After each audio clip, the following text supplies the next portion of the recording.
Well, I'm delighted to introduce to you Claire Anderson Elkins, who grew up in the Salt Lake area and took her undergraduate degree in chemical engineering at Yale.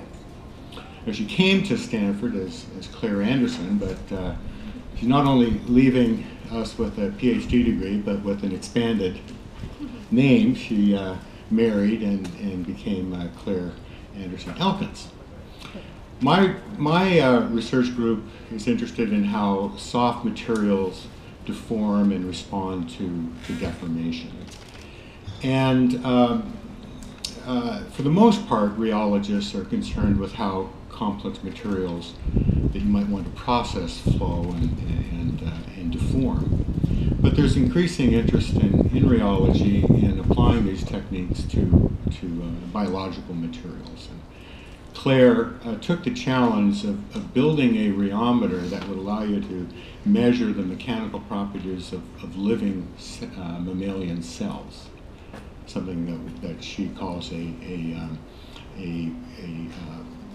living cell rheometer, where she grows a monolayer of these cells that you're interested in studying and then deforms them under a well-defined shearing deformation.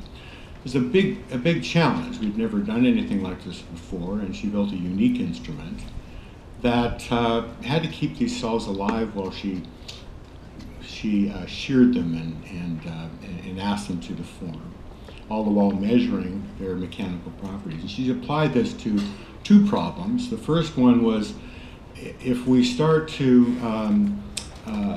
remove certain structural elements from a cell, such as an actin fiber or a microtubule, how do the mechanical properties change?